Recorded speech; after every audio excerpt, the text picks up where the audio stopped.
Hello दोस्तों, इंटेलेक्टो.इन के इस यूट्यूब प्लेटफॉर्म पर आपका स्वागत है। और आज कुछ मुद्दा ऐसा है कि आप लोगों के काफ़ी मैसेज मिले हैं इस संदर्भ में कि आपको जीएस के सारे सब्जेक्ट्स की रणनीति बता दी जाए कि यूपीपीसीएस और आरओ के लिए सामान्य अध्ययन के सभी विषयों को कैसे तैयार करना है। तो यहाँ पर मैं आपको पूरी ही रणनीति बताने की कोशिश करूंगा। ऐसा नहीं बताऊंगा कि सिर्फ अभी जो बचा हुआ समय है उस समय में तैयारी कैसे करें, ये नहीं मैं आपको बताऊंगा। मैं आपको बताऊंगा कि पूरी जो तैयारी के दौरान आपको एक विषय को कैसे पढ़ना है, ठीक है। और एक चीज़ मैं क्लियर कर दूं कि काफ़ी स्टूडेंट्स मैंने देखे हैं जो इस रणनीति वाले पोर्शन पर काम करना नहीं चाह रहे हैं। तो उनको मैं एक चीज़ बता दूं कि एक एग्ज़ाम के लिए जो रणनीति होती है वो बहुत ज़रूरी होती है। और क्यों ज़रूरी होती है, देखिए मैं एक एग्जाम्पल के माध्यम से, एग्जाम्पल क्या वो सच्चाई ही है। देखिए आजकल क्या होता है कि कितनी मान के चलिए किसी भी चीज़ के लिए 500 से 700, ठीक है, पोस्ट आ रही हैं। यूपीपीसीएस है, आरओ की बात करें तो इतनी भी नहीं आ रही हैं। और फॉर्म डल रहे हैं 7 से 8 लाख, ठीक है। अब यहाँ पर अगर एक मोटा मोटा एवरेज निकाला जाए तो कम से कम आपको सिलेक्शन लेने के लिए 1500 से 2000 स्टूडेंट से आपको मुकाबला करना है। तो इस गला काट प्रतियोगिता के दौर में अगर आप सोच रहे हैं कि सिर्फ बढ़िया किताबें पढ़ के या फिर कोई बहुत अच्छी कोचिंग ज्वाइन करके काम हो जाएगा, तो ऐसा बिल्कुल नहीं होगा। क्योंकि आप भी देख रहे हैं कोचिंग तो बहुत लोग 90% बच्चा कोचिंग कर रहा है, लेकिन सिलेक्शन वहाँ से भी, जैसे कहीं कोचिंग 2000 बच्चे कर रहे हैं तो वहाँ से भी 5 या 6 बच्चों का सिलेक्शन हो रहा है। और यही सच्चाई है। और उनका जो सिलेक्शन हो रहा है वो अपनी ही वजह से हो रहा है, ऐसा नहीं कि कोचिंग वाले करवा रहे हैं। उनका सिलेक्शन सिर्फ इसलिए हो रहा है क्योंकि जो उनकी रणनीति है वो काफ़ी मजबूत है, वो सटीक है और वो एक रणनीति के तहत ही अपनी पढ़ाई को कर रहे हैं। इसीलिए मैं आपसे बार बार कह रहा हूं कि आप रणनीति वाले पोर्शन पर भी थोड़ी मेहनत करना स्टार्ट करिए। क्योंकि किताबें मार्केट में भरी पड़ी हैं, बहुत अच्छी कोचिंग है हर जगह पे, लेकिन सिलेक्शन कुछ एक का ही वहाँ से हो पा रहा है। और उसका मेन रीज़न ये है कि उनके पास एक सटीक रणनीति है। तो इसी संदर्भ में आज अपनी चर्चा को थोड़ा आगे बढ़ाऊँ तो मैं आपको बताऊँगा कि मैं यहाँ पर जीएस के जितने भी विषय हैं उन सारे विषयों को क्या क्या पढ़ना है, कौन से इम्पोर्टेंट टॉपिक हैं, कितने क्वेश्चन आते हैं, ठीक है, क्वेश्चंस का पैटर्न क्या रहता है, बुक लिस्ट क्या है, इन सारी चीज़ों पर मैं अपनी चर्चा करूँगा। और एक चीज़ मैं आपको और बता दूँ कि यहाँ पर मैं, जैसे इतिहास होगा तो आज मैं आपके लिए प्राचीन इतिहास को कैसे पढ़ना, मैं पूरे इतिहास को यहाँ पर कवर नहीं कर रहा हूँ क्योंकि वो फिर काफ़ी लंबा लेक्चर हो जाता है। इसीलिए मैं सिर्फ आज आपको बताऊँगा कि यूपीपीसीएस और आरओ के लिए, देखिए मेरी जो चर्चा है वो यूपीपीसीएस और आरओ के लिए होती है। तो आप ध्यान रहें, इसे कहीं या फिर किसी अन्य एग्जाम से ना जोड़ें, ठीक है। तो हम एंशिएंट हिस्ट्री की अगर बात करें, यानी कि प्राचीन इतिहास की, ठीक है, तो यहाँ पर यूपीपीसीएस में आपको लगभग यहाँ से 4 से 6 क्वेश्चन देखने को मिलते हैं। और आरओ की बात करें तो वही 3 से 4, कभी 5-6, वहाँ पे भी संख्या यही कुछ रहती है, ठीक है। और क्वेश्चंस के पैटर्न की बात करें तो दोनों में ही कभी मिलान से क्वेश्चन आ जाता है, ठीक है। तो वो अभी मैं आपको बताऊँगा कि कहाँ से मिलान से आता है, कहाँ से कथन के रूप में क्वेश्चन बनता है, ठीक है। और वन लाइनर क्वेश्चन भी फॉर्म होते हैं। तो ये सारी चीज़ें अभी डिस्कस करूँगा, जैसे ही कोई टॉपिक आएगा उसके बारे में बताऊँगा। तो और कौन कौन से इम्पोर्टेंट टॉपिक हैं, तो उन सारी चीज़ों पर अभी चर्चा मैं करने वाला हूँ, ठीक है। तो देखो, सबसे पहला टॉपिक एंशिएंट हिस्ट्री के अंतर्गत, यानी कि प्राचीन इतिहास के अंतर्गत आपको पढ़ना होता है प्राग ऐतिहासिक काल, ठीक है। और प्राग ऐतिहासिक काल में आप क्या पढ़ते हैं, आप पढ़ते हैं पाषाण काल को, ठीक है, पाषाण काल को आप पढ़ते हैं। तो पाषाण काल वैसे तो आप पूरा पढ़ेंगे। मैं एक चीज़ और मैं कंफर्म कर दूं, मैं आपको इम्पोर्टेंट टॉपिक बताऊंगा, ठीक है, लेकिन आपको पढ़ना पूरा है, लेकिन विशेष ध्यान किस चीज़ पर देना है वो मैं आपको बताता चलूँगा। देखिए, प्राग ऐतिहासिक काल के अंतर्गत आपको पाषाण काल के बारे में पढ़ना है, और पाषाण काल में जो आपका मुख्य फोकस रहेगा वो क्या रहेगा, जो आपके पाषाण कालीन स्थल हैं, ठीक है। पाषाण कालीन जितने भी स्थल हैं आपको उनके बारे में दो चीज़ें पता होनी चाहिए। क्या क्या? एक तो उनकी अवस्थिति, ठीक है, और क्या पता होना चाहिए, और उनसे किस चीज़ के साक्ष्य, मतलब वहाँ से किस चीज़ के साक्ष्य मिले हैं, ठीक है। तो पाषाण काल आपको पूरा पढ़ना है, पहला टॉपिक है ये एंशिएंट हिस्ट्री का, और वहाँ से आपको जो मुख्य फोकस अपना यानी कि रखना है, जो मुख्य टॉपिक मतलब वहाँ से जो महत्वपूर्ण बिंदु है वो ये है पाषाणकालीन स्थल। तो इनकी अवस्थिति और इनके साक्ष्य के बारे में आपको पता होना चाहिए, और यहाँ से क्वेश्चन बनता है मिलान के रूप में, ठीक है। तो दूसरे टॉपिक की अगर हम एंशिएंट हिस्ट्री में बात करें तो आपको पता है कि पाषाण काल के बाद क्या आता है, हड़प्पा सभ्यता।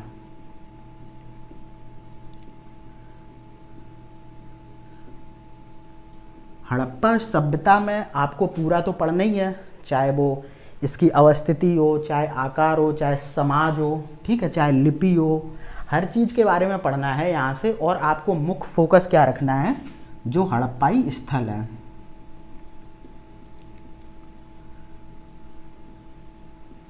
हड़प्पाई स्थल में भी आपको यहाँ से दो चीज़ें सबसे ज़्यादा फोकस करनी है, एक तो अवस्थिति, ठीक है,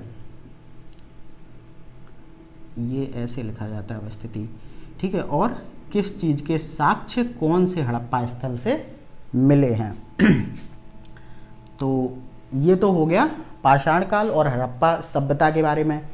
इसके बाद क्या आता है, इसके बाद आपको पढ़ना है वैदिक सभ्यता,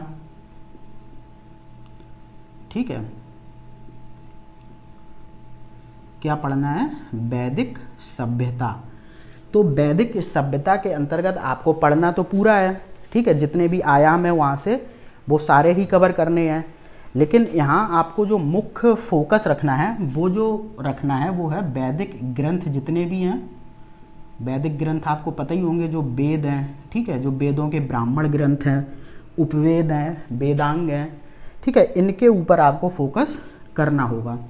और फिर क्या इस पे फोकस करना होगा, जो वैदिक देवमंडली है, ठीक है, जो वैदिक देवमंडली है वहाँ से भी बहुत सारे क्वेश्चन पूछे जाते हैं।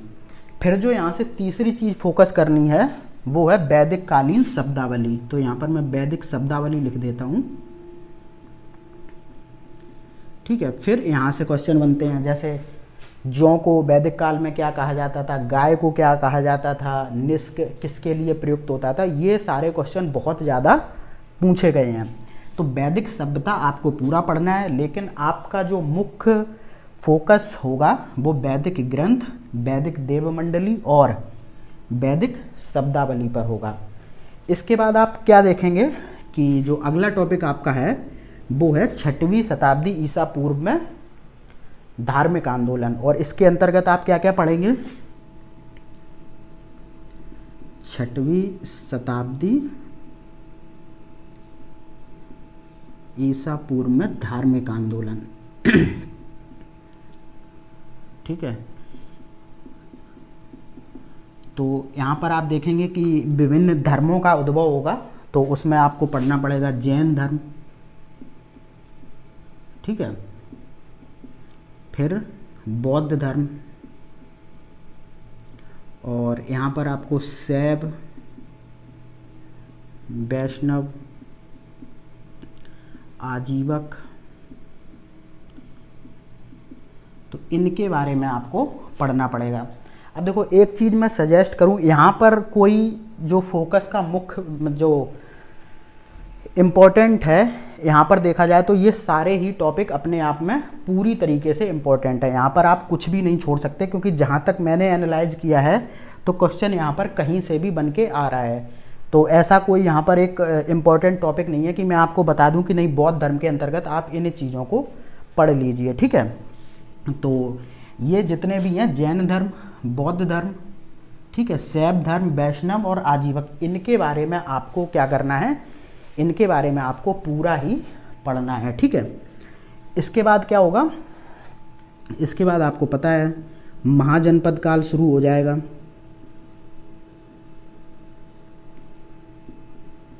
ठीक है, तो महाजनपद काल में आपको क्या करना है, जो 16 महाजनपद हैं उनकी एक तो आपको राजधानी पता होनी चाहिए। ठीक है, और वर्तमान के हिसाब से उनकी अवस्थिति पता होनी चाहिए आपको। ठीक है, और उस दौरान वहाँ पर शासक कौन था। तो 3 चीज़ें आपको पता होनी चाहिए। एक तो महाजनपद के जितने भी महाजनपद थे उनकी राजधानी क्या है, उनकी वर्तमान अवस्थिति क्या है, मतलब आज के अगर भौगोलिक क्षेत्रफल के हिसाब से देखा जाए तो वो कहाँ अवस्थित हैं, और फिर उस टाइम पे वहाँ पर शासक कौन था। ठीक है, और कुछ विशेषताएं भी हैं जो आपको देखनी पड़ेंगी थोड़ी सी, मतलब कोई मुख्य विशेषता है तो आपको ये भी पता होना चाहिए कि कौन कौन सी मुख्य विशेषताएं हैं। इसके बाद यहाँ पर कुछ शासक वंश भी हैं। ठीक है, जैसे कि आपको महाजनपद काल के अंतर्गत जो शासक वंश हैं यहाँ पर आप देखें तो वो हैं हार्यक। ठीक है, तो हार्यक वंश के अंतर्गत आप देखेंगे तो यहाँ पर आपको पढ़ना है किसके बारे में, बिंबिसार के बारे में पढ़ना है।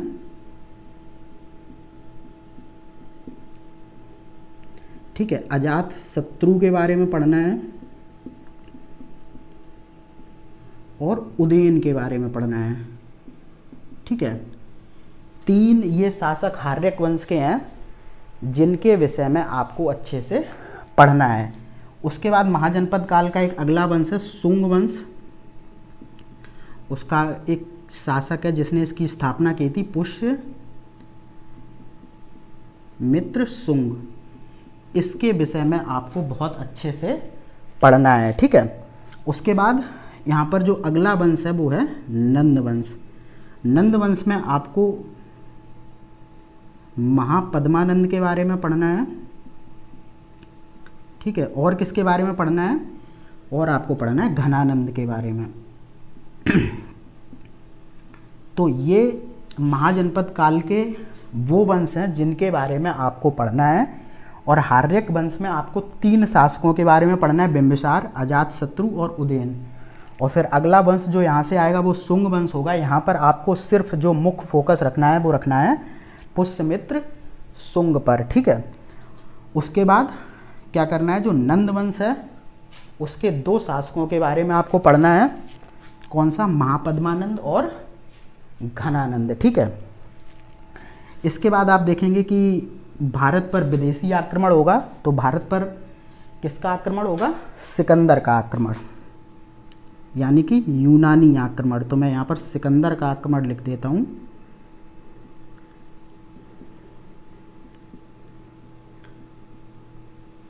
तो सिकंदर का आक्रमण जब होगा तो उसके बारे में भी आपको चीज़ें काफ़ी डिटेल से पढ़नी पड़ेंगी, और सिकंदर के बारे में भी आपको बहुत अच्छी तरीके से जानना होगा। लेकिन सिकंदर के बारे में आपको ध्यान रखना कि सिर्फ वही चीज़ें जाननी है जो उसने भारत में की हैं। ठीक है, तो ये हम लोगों ने 6 टॉपिक डिस्कस कर लिए। अब मैं इनको हटा देता हूँ। ठीक है, आप इनको चाहें तो नोट कर सकते हैं, और आप नोट करिए। मेरा यही मानना है कि आप नोट करें, और जो स्ट्रेटजिक लेवल पर जो चीज़ें होती हैं उनको बड़ी ही गौर से समझने का प्रयास करें, और देखें कि मेरी कमी कहाँ पर है और मैं अपनी स्ट्रेटजी को किस तरीके से बना सकता हूँ। ठीक है, तो अब आप देखेंगे जो 7वां टॉपिक आपका होगा वो क्या होगा, मौर्य वंश।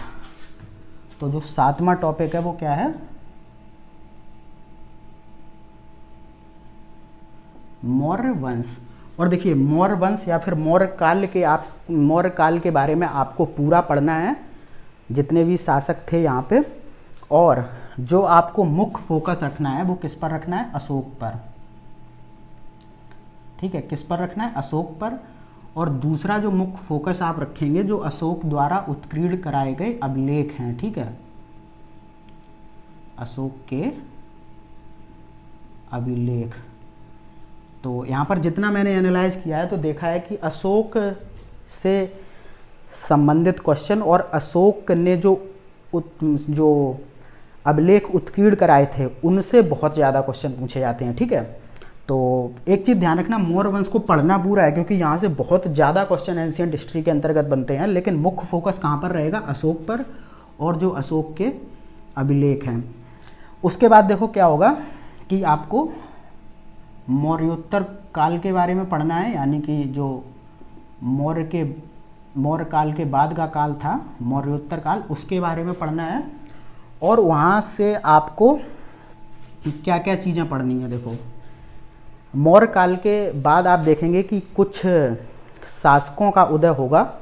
ठीक है, तो जिसमें कौन कौन से होंगे, जिसमें शुंग होंगे, ठीक है, कर्ण होंगे, और कौन कौन होंगे, और होंगे सातवाहन। ठीक है,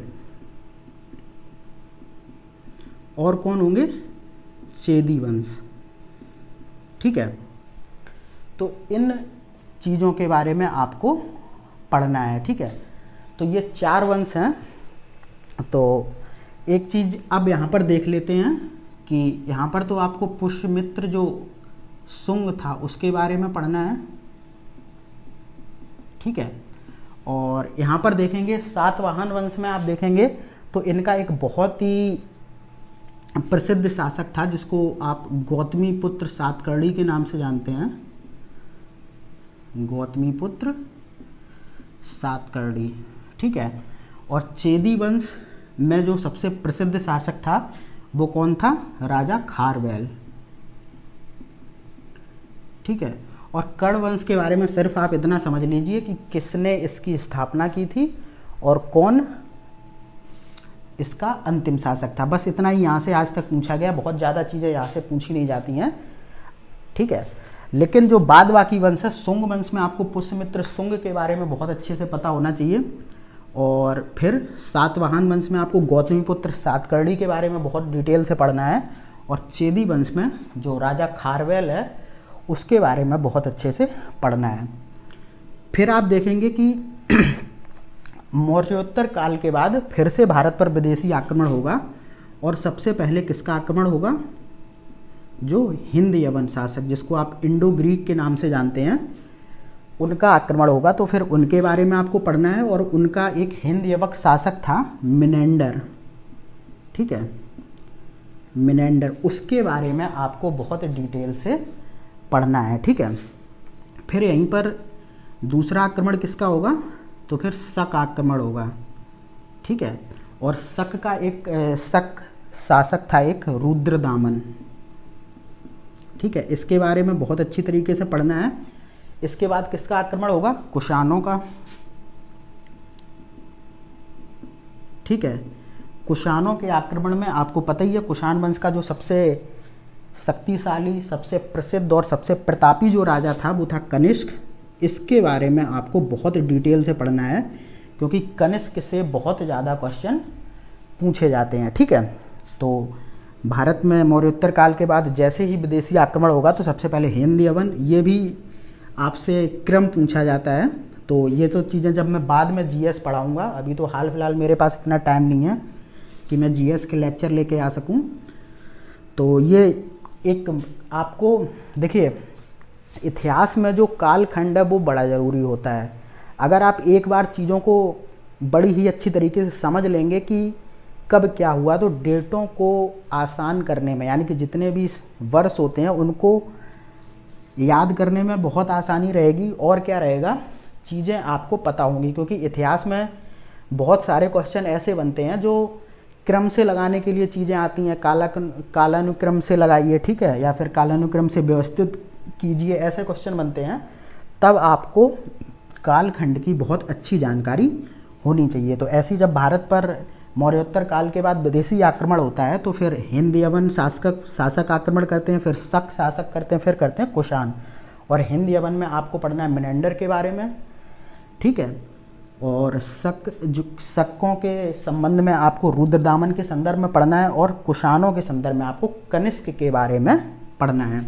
फिर क्या स्टार्ट होगा, फिर गुप्त काल स्टार्ट होगा। ठीक है। गुप्त काल आपको पूरा ही बहुत अच्छी तरीके से पढ़ना है, यहाँ पर भी बहुत ज़्यादा क्वेश्चन पूछे जाते हैं।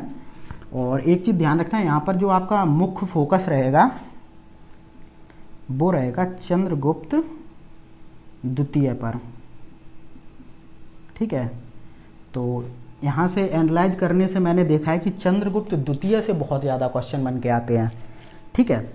तो गुप्त काल को तो पूरा पढ़ना ही है। फिर क्या आ जाएगा, गुप्तोत्तर काल।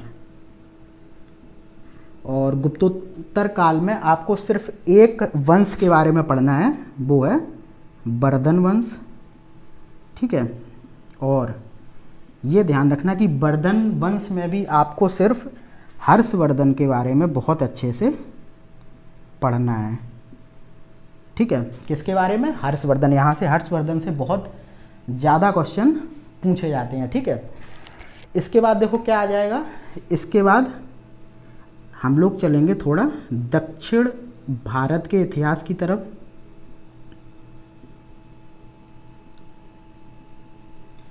ठीक है, दक्षिण भारत के इतिहास में हम लोगों को पढ़ना है चोल के बारे में, ठीक है। चोल, चेर, पांड्य, कदंब, चालुक्य, इन सारे वंश के बारे में हम लोगों को पढ़ना है। और यहाँ पर जो आपका मुख्य फोकस रहेगा वो रहेगा चोल। चोलों के संदर्भ में सर्वाधिक क्वेश्चन पूछे जाते हैं।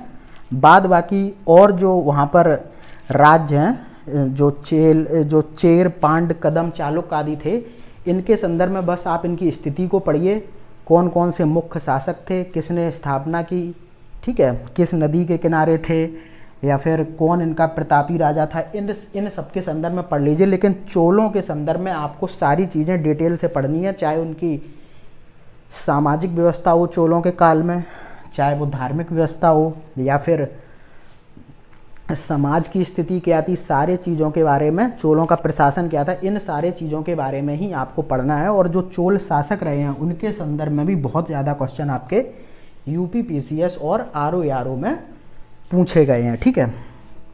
तो यहाँ मैं ये चीज़ें हटा देता हूँ, आप चाहे तो नोट कर सकते हैं, और मेरा मानना है कि आप इसको अनिवार्य रूप से नोट करिए, क्योंकि फिर आपको क्या रहेगा कि चीज़ों को तैयार करने में बड़ी ही आसानी आपको रहेगी।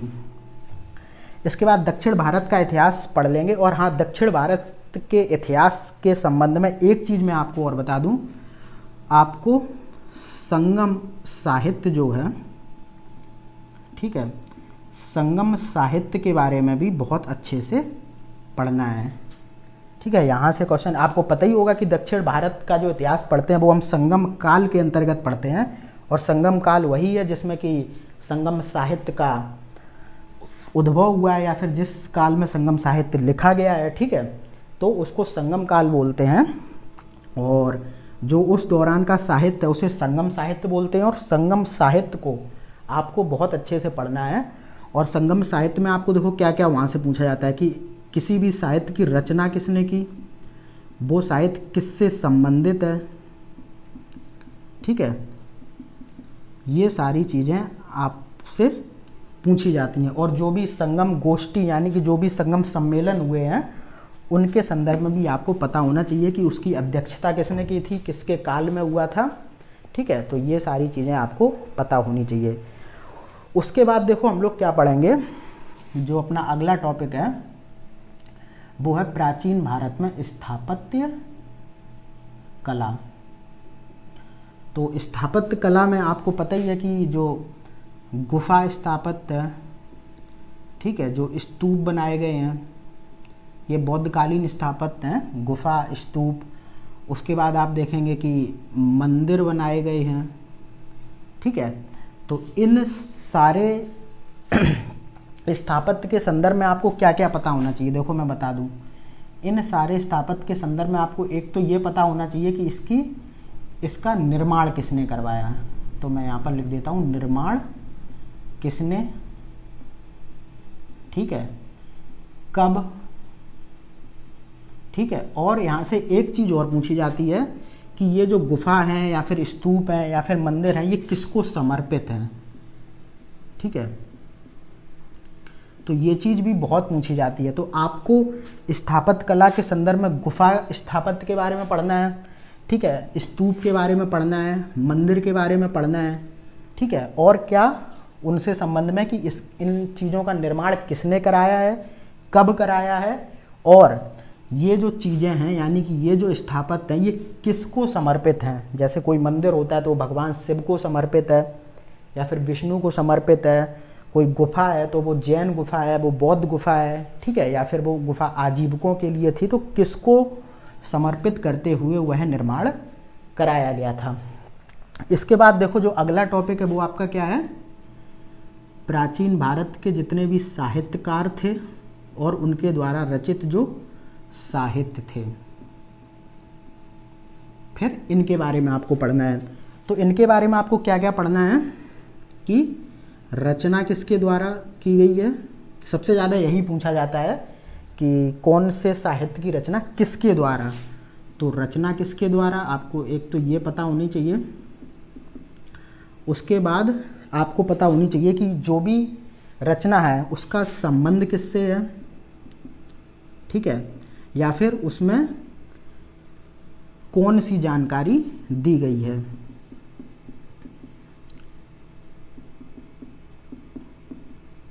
कौन सी जानकारी दी गई है, तो किसके द्वारा रचित है और वो रचना किससे संबंधित है, ठीक है। जैसे कि राजतरंगिणी है, ठीक है, तो उसमें कश्मीर के इतिहास की जानकारी दी गई है। ऐसे ही क्वेश्चन पूछा जाता है कि कश्मीर के इतिहास की जानकारी हमें किससे मिलती है, ठीक है। या फिर बहुत बार आप देखेंगे कि जो मिलिंद था और जो एक नागसेन थे तो उसके बारे में जो संवाद हुआ है उसकी जानकारी हमें किस रचना से मिलती है। तो ऐसे क्वेश्चन पूछे जाते हैं, इसलिए आपको ये तो पता ही होना चाहिए कि उसकी रचना किसने की, साथ में ये भी पता होना चाहिए कि वो रचना किससे संबंधित है और उस रचना से हमें कौन सी जानकारी प्राप्त होती है, ठीक है। और यहाँ पर एक चीज़ और ध्यान रखिए, जो मंदिर हैं उनकी शैली भी आपको पता होनी चाहिए, ठीक है। अभी मेरे दिमाग में आ गया, जो मंदिर निर्माण की शैली होती है आपको पता ही होगा, तो वो भी आपको पता होनी चाहिए। फिर अगला टॉपिक यहाँ से क्या हो सकता है, अगले अगर हम टॉपिक की बात करें तो फिर तो ऐसा ही हो गया, जो लोक नृत्य होते हैं, ठीक है, या फिर जो शास्त्रीय नृत्य हैं उनके बारे में भी आपको पता होना चाहिए। और एक यहाँ से बस इम्पोर्टेंट चीज़ आपको ये पता कर लेनी है कि लोक नृत्य कहाँ पर होता है ये, और कुछ लोक नृत्य होते हैं वो कुछ किसी विशेष अवसर पर किए जाते हैं, तो कब किए जाते हैं। और एक चीज़ यहाँ से और पूछी जाती है कि हाँ क्यों किए जाते हैं। बहुत बार कुछ ऐसा होता है ना, कभी फसल कटाई पे कुछ होता है, ठीक है, या फिर कुछ ऐसा इवेंट होता है तो कब होते हैं और कहाँ पर होते हैं। 3 चीज़ें आपको पता होना चाहिए।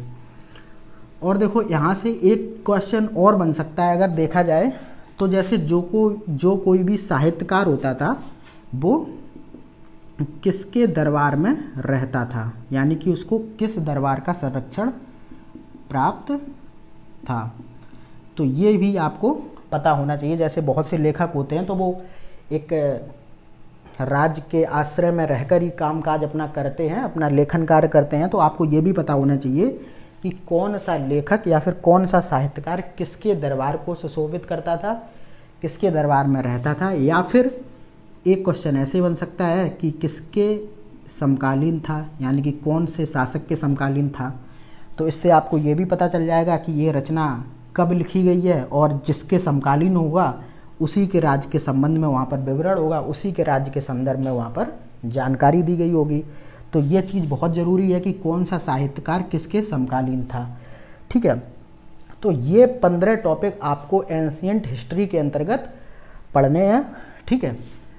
और अब अगर बुक लिस्ट की बात की जाए तो देखो, अगर एंशिएंट हिस्ट्री को देखा जाए तो ये आपके प्री में पूछा जाता है लेकिन मेंस में पूछा नहीं जाता है। मेंस में आपका सिर्फ क्या पूछा जाता है यूपीपीसीएस के मेंस में, जो आपकी आर्ट एंड कल्चर है, ठीक है, उसी के संदर्भ में पूछा जाता है। पूरा एंशिएंट हिस्ट्री वहाँ पर नहीं पूछा जाता है। तो एक बात निकल कर सामने आई कि फिर हमें इसको सिर्फ प्री के बेस पर पढ़ना है, और प्री के बेस पर पढ़ना है तो मैंने देखा है कि बहुत से लोग तुरंत आपको RS शर्मा जैसी किताबों को सजेस्ट कर देते हैं, और जो भोले वाले बच्चे होते हैं वो तुरंत ले भी आते हैं, फिर बाद में बोलते हैं कि एंशिएंट हिस्ट्री तो बड़ी बोरिंग है, समझ में नहीं आ रही।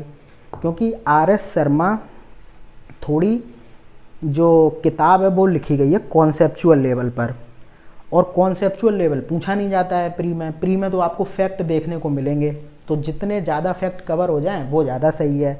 तो अगर यहाँ पर हम देखें तो एक तो जो किताब आती है, एक तो आप घटना चक्र लीजिए, ठीक है, सबसे पहले तो जितने भी प्रीवियस ईयर क्वेश्चंस हैं उनको बहुत अच्छी तरीके से सॉल्व कीजिए, और पढ़ने के लिए आप दृष्टि पब्लिकेशन की बुक आती है उसको ले सकते हैं। बाद बाकी अगर आप देखें तो परीक्षावाणी भी अच्छी है, उसमें भी सारे फैक्ट्स दे रखे हैं, आप उसको ले सकते हैं। लेकिन मेरा सजेशन ये है कि आप जो RS शर्मा है उसको मत लीजिए, क्योंकि वो काफ़ी बुक एक कॉन्सेप्चुअल लेवल पर है, और कॉन्सेप्चुअल क्वेश्चंस यहाँ पर नहीं बनते हैं। आपसे फैक्ट ही पूछा जाएगा, चाहे मिलान के लिए आए, चाहे फिर भले ही कथन के रूप में क्वेश्चन बने, लेकिन आएगा फैक्ट ही। तो ये तो थी रणनीति अपनी किसकी, एंशिएंट हिस्ट्री की। और मैं फिर एक बार आपसे कह रहा हूँ कि रणनीति वाले पोर्शन पर फोकस करना स्टार्ट कीजिए, क्योंकि अगर आपको भीड़ से अलग होना है, क्योंकि आपको भी पता है एक कोचिंग में बहुत भर के भीड़ जा रही है, 8-8, 9-9 हज़ार लोग आजकल ऑनलाइन के इस दौर में 8-8, 10-10 हज़ार लोग एक कोचिंग में एडमिशन लेते हैं, ऑनलाइन जो क्लासेस यहाँ पर चलती हैं, ठीक है, और वहाँ से भी आप यकीन नहीं करेंगे 5 से 6 बच्चे सेलेक्ट होकर आते हैं। तो अब आप समझ जाइए कि भले ही चाहे कोई कितना अच्छा टीचर बना रहे, चाहे कितनी अच्छी किताबें आपके पास बनी रहें, चाहे कितने अच्छे नोट्स बने रहें, अगर आपके पास एक प्रॉपर स्ट्रेटजी नहीं है तो आप ज़रूर मात खाएंगे। तो इसीलिए फिर अगली भी वीडियोज़ को देखने के लिए जुड़े रहिए। तब तक के लिए धन्यवाद।